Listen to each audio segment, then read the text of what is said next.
Veteran broadcast journalist Angelo Castro Jr. pumanaw sa sakit na lung cancer. April 5, Thursday, dakong 1:00 ng hapon, habang nakakonfine sa St. Luke's Medical Center, sumuko ang 67-year-old news veteran sa kanyang pakikipaglaban sa sakit na na-diagnose noong taong 2008. Pumanaw siya sa piling na mamahal sa buhay kasama ang asawa nito na kapwa veteran broadcaster na si June Keithley at 3 anak kung saan panganay ang former teen actor na si Diego Castro. Kasabay ng pagluluksa ng buong news industry, isang malaking dagok sa kanyang mga naiwan ang patuloy na mga pakikipaglaban ng kanyang misis sa sakit na breast cancer. Isang araw bago ang kanyang paglisan, nakausap ng Showbiz Central noong Miyerkules, April 4 ang anak nitong si Diego. Ito ay para kamustahin ang kalagayan ng mga magulang niyang sabay na lumalaban sa sakit na cancer. Well, siguro I guess some people know by now, no? They both have cancer, and currently they're both battling it in the hospital. My dad's also, well, my dad was diagnosed first with it, and then a month later, si mami naman na diagnosed then with cancer. Roughly, they're at the same stages, but it's an ongoing battle. The doctors won't want to give, they want to determine ano stage because when they were diagnosed 4 years ago, my dad was given 3 months and it's been 4 years. So it's a miracle in progress. Nung Webes, pinakremate ang mga labi ng veteran newsman at hanggang sa kasalukuyan ay nakaburol sa kanilang tahanan. Kagabi parehong matatag na humarap sa mga nakikiramay ang kanyang mag-ina. Kasabay ng pakikipagdalamhati, ang mensahe ng pagsuporta lalo na sa tumatayo na ngayong ama ng pamilya, si Diego. Yeah, Diego, be brave. Be brave because God will always be there for you, there with you, so you can tackle everything in life, every test that comes your way. At huwag ka mag-alala, marami ka pa namang mga tiyo na nandito at ako'y isa na doon. Mahirap i-describe dahil kakaiba yung nangyari sa kanya. Nandito lang kami para sa'yo and alam mo naman yun. So I'll see you soon and be strong and have faith. Pray always. I know it's not easy for you, pero you are another child of God Tsaka, hindi ka anak ni Angelo Castro Jr. for nothing. At ni June Keithley pa. Hindi ba? You won't be that for nothing. So, the mere fact na anak ka nila, you have it in you. So, kaya mo yan, Cos. Alam ko, tao ka lang, mapapagod ka rin paminsan-minsan, pero nandito lang kami pa nagkataon. Pero, I'm so proud of you. Yun lang masasabi ko sa'yo. Bilib ako sa'yo. Ngayong hapon, kamustahin natin ang katatagan at pag-asa na kanyang ipinamamalas sa pagharap sa pambihirang pagsubok sa kanilang pamilya. Ang saloobin ni Diego Castro, live and exclusive sa Showbiz Central. Diego, first of all, from all of us here dito sa Showbiz Central, our condolences to you and your family. Maraming salamat for being here this afternoon, during a very trying time. First, let me ask you, how are you? I'm okay. I think so. I think so naman, yeah. Have you been sleeping at least? Yeah. Tulog ka ba? I'd sleep in my dad's room. If I try to sleep in any other room, quite difficult. But somehow kalmado ako sa room niya. Nagkaroon ako ng chance na mabasa ang ilang mga interviews na nagawa mo na. At very curious dahil ang description mo sa last moments of your dad with you was beautiful. Yeah. Closure, ang daming closure Of course, mamahalan kami, dad ko, di ba? But may on and off fights kami. So, lahat yun down the drain. And I was the one who had to let him go. That's my mom and others ayaw. And he wrote to me and he told me na ayaw na niya. So, no one wanted to make that decision. So there was a choice, Diego, whether to still continue to hook him up into machines and artificially let him live, or to just finally pull the plug. Yeah, there was that choice, pero ginawa ni Dad kasi he took that choice away from us already. Kasi siguro he was sensing na it was difficult. So siya na yung nag-decide. Alam kong during the last or the final days, hindi na siya nakapagsalita. Yeah. Paano nyo na-determine yun, Diego? He tried to talk pero garbled. So nagsusulat siya. We'd write each other messages. Pero when he started to talk a little again, that's when I told my mom na malapit na to. Because he's trying to say something.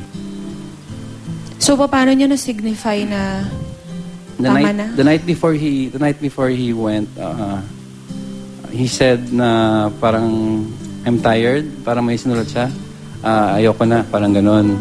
And then the next morning, improve lahat, ganda lahat ng signs. And then thumbs up siya. Went for breakfast. Pagbalik, he just ripped his mask off. Tapos tinago niya sa amin. And then I tried to put it back. Tapos sabi niya, parang, bakit?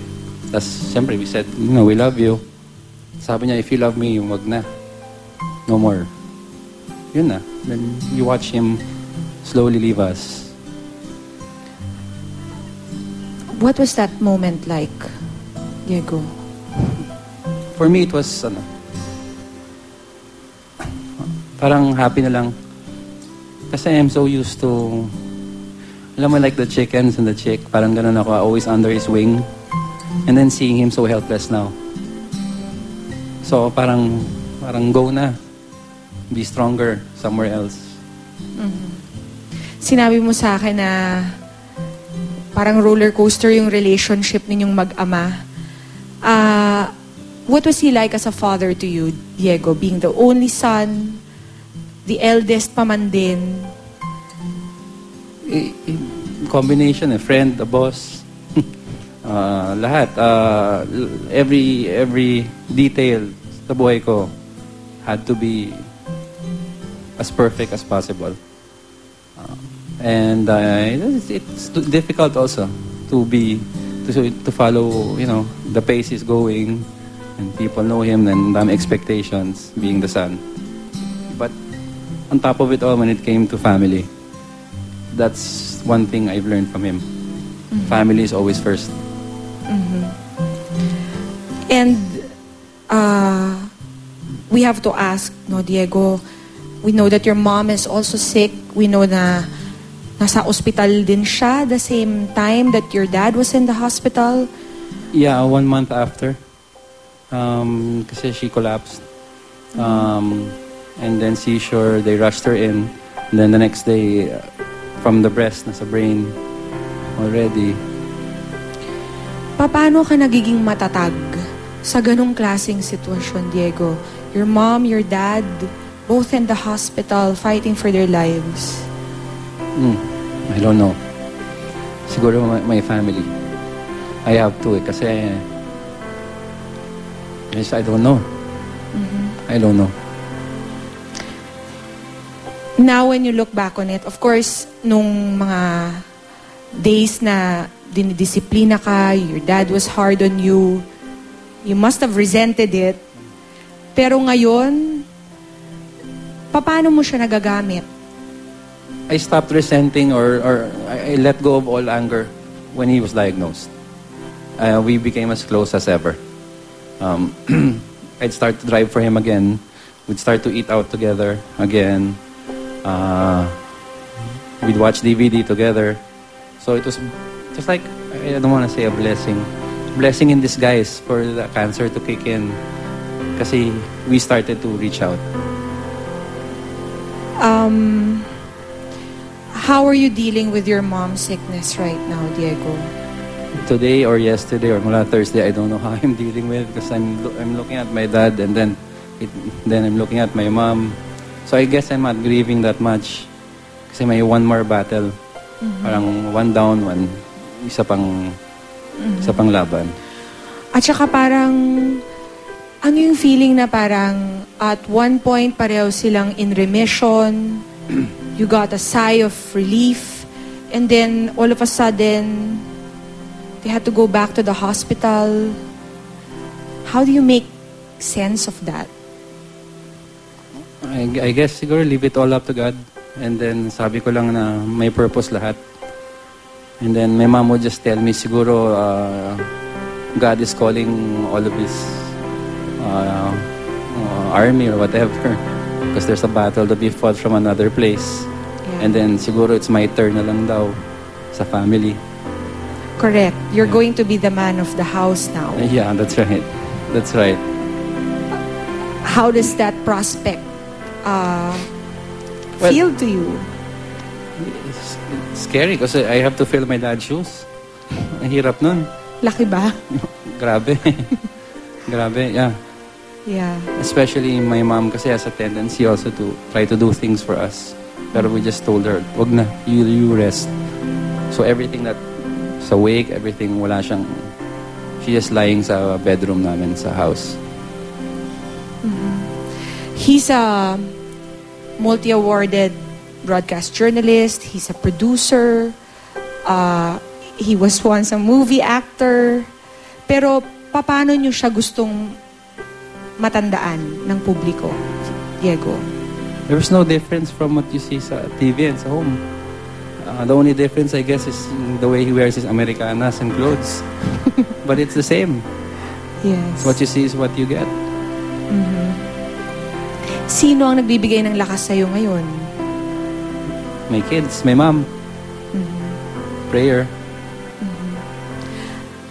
I've seen so many interviews wherein people speak so highly of your dad, Diego. Talagang lahat superlatives. Anong nararamdaman mo sa pagkakakilala ng mga tao from the, I don't know, from the smallest, like, production assistant to the highest bosses? Pare-pareho lang sinasabi nila, kahit mga highest politicians of the land. What can you say about that? Well, I'm happy for my dad. He kind of thought nobody really appreciated, diba? He thought he all he did was he was doing his job. Hindi niya naman alam na gano'n na magiging response ng tao. So, well, at least wherever he is, nakikita naman niya yung response. So I'm happy for him. Actually, it's touching because yung friends and everyone else mas umiyak pa kaysa sa akin. So they're wondering, ba't ganun? Bakit nga ba ganun? I don't know. But I cry on my own time. Aha. But not in front of people. Ayaw ni Daddy. I'm not allowed. Maraming ang nagulat that he passed so suddenly. Parang, did you intentional ba, Diego, na hindi nyo pinaalam sa mga tao? Yeah. When I was interviewed nga, the day before he died, I knew already. I thought it was that day. And then, I had a feeling. I had a feeling, but he didn't want anyone to know. Parang secret lang daw. But my mom decided to come out. So, ano nang mga plano ninyo ngayon, Diego? He's been cremated. He's in your home. And then after, ano nang plano? Our final mass is on Wednesday. And then today he has fraternity rites. He belonged to a fraternity. We're gonna pay their last respects. And then tomorrow he's going to in place of work. They'll pay tribute to him also. Sinabi mo sa akin, you're not clear on what to do after that? Are you gonna keep his ashes? Yeah, siguro for a few months. He wanted to be put on the fish pond. Yeah, on top of his fishes. So I'll give him that muna. And then I'll decide later on. Maraming salamat, Diego. Thank you. Again, our deepest condolences to you and your family, and our regards to your mom also. Thank you. Thank you for your time this afternoon.